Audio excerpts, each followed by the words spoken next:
So now we're ready to play test our level and test out the beats that we defined in the level design document. So I'm going to play through this level and talk a little bit about how things are working, maybe some things we could add or improve or iterate on as they come up. So the vantage point starts here on the river's edge. The player sees their ultimate goal.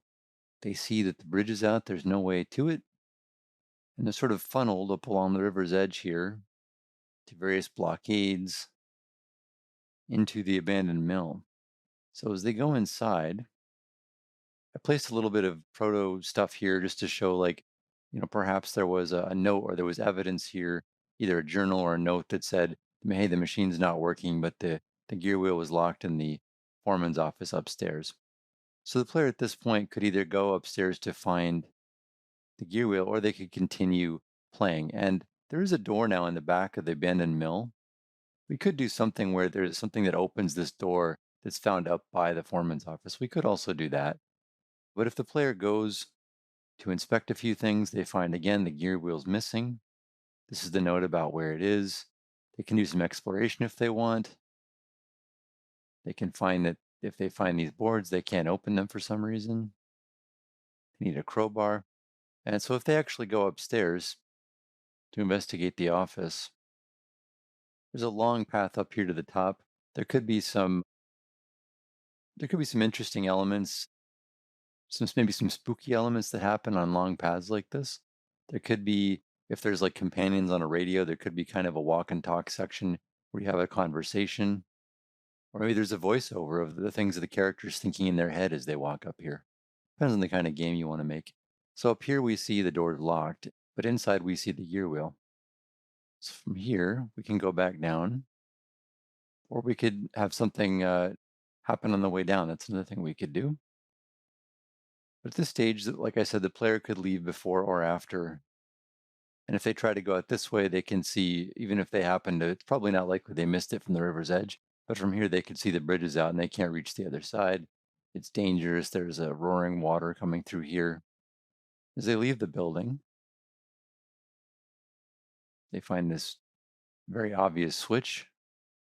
They press it. It says the bridge powers off, so they know that they're not going anywhere. So from here, they have different choices. They get this view of this foreboding town hall on top of the hill. And there's a set of stairs they can look at to see if they want to get to the top, but they find that there's a drop off into an abyss if they try to go that way. So they're kind of forced up the hill. So they find all these houses. They keep getting notes about they need a crowbar to do any more searching down here.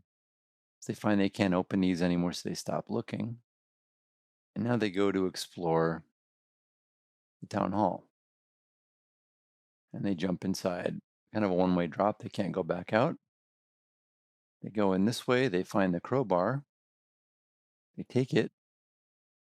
And they go back out to continue exploring. And at this point, they can actually exit the building with the crowbar. But once they drop in, the nice thing about that design is they can't leave till they find the crowbar.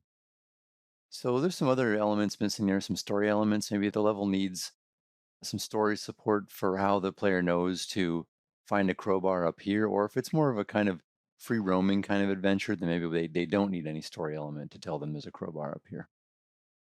There's kind of a loose narrative framework to this whole level. So it doesn't really matter at this point. But so that we go searching, and so this is where our logic starts working. Level blueprint. We open the entrances to these buildings. We look around, we find that everywhere we look, we don't see the keys we're looking for. We don't see them anywhere. We can actually exit out the window. You can open this, they can look into this building. And again, everywhere they look, no keys, no keys, no keys.